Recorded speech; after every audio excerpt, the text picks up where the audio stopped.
If you're listening in 2025, you probably noticed that whole shift to remote work. Mm. Maybe it's got you thinking, what if I had more control over my time, my income? Ah. Well, today we're doing a deep dive into this really interesting article. It digs into, the potential of building a freelance business right from home. And it suggests now might be a really, really opportune time. Exactly. Yeah. So we're looking at this piece that talks about the rise of remote work, freelancing, Yeah. that kind of thing. Yeah, and how this established remote landscape has basically created fertile ground for freelancers. It's not just a side gig idea anymore. Right. The source makes it sound like a pretty viable main career path now. Okay, so let's talk about that new normal of remote work first. The article really hammers home that this isn't just a trend, is it? No, not at all. It's presented as an established reality. You see companies actually downsizing offices. Uh-huh. And employees are, really looking for that flexibility. It feels fundamental. Yeah, a real shift. And how does freelancing fit into that picture as the answer, maybe? Well, the idea is that businesses, even if they're remote, still need specialized skills, right? But maybe they don't want the cost of a full-time hire. Ah, okay. So demand for independent pros. Exactly. So freelancing becomes this key piece of the puzzle. It fills that gap. And it's not just the usual suspects anymore, like writing or design.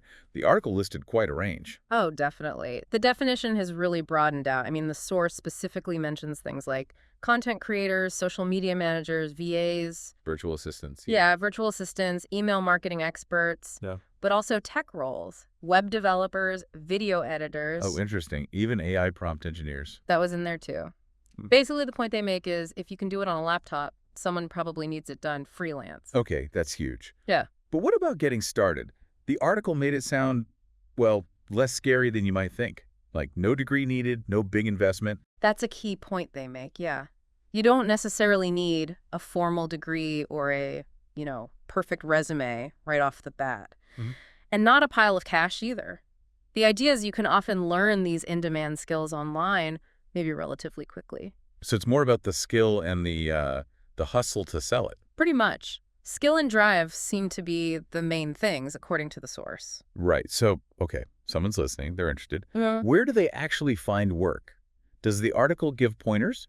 It does. It mentions platforms like Upwork, Fiverr, TopTal, places like that. As a starting point. Yeah, exactly. Good places to find those first clients, get some experience, build up a bit of a portfolio, sort of test the waters. But you don't want to just stay on those platforms forever, presumably. Yep. The article hinted at something more independent. Precisely. That seems to be the suggested path. Use those platforms as launchpad.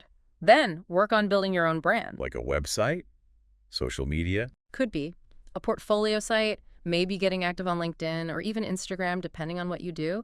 The goal is to attract clients directly. Which gives you more say over your rates, your hours. Exactly. That's the freedom bit. More control. That whole one-person empire idea they mentioned. Yeah, that phrase kind of captures it, doesn't it? Setting your own rules, choosing who you work with. That's framed as the big appeal. Being your own boss, essentially. From employee to, CEO of me, Inc. Sort of, yeah. Yeah. And it doesn't necessarily stop there. Oh. What else did the article mention? Scaling up. It touched on that, yeah. The possibility for growth. Once you're established, maybe you start outsourcing some tasks yourself. To other freelancers. Uh-huh. Yeah. Building a small team, potentially. And that could be the first step towards, maybe even a full agency down the road. Wow, okay. So moving from doing the work to managing it. That's the potential progression outlined. From freelancer to agency owner, perhaps.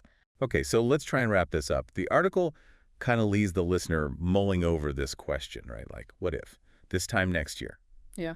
You didn't have to clock in. What if you were your own boss? Yeah, quite a thought. And the big takeaway seems to be this intersection, Remote work is here, it's normal now, and this freelance marketplace is just wide open. Lots of opportunity based on this source. Significant opportunity seems to be the message. So for everyone listening, given that remote work is, the present in the freelance world, seems so big, according to this article, what's maybe one tiny step, one small thing you could do today just to explore it? Yeah, just to see what's out there for you. Definitely some food for thought.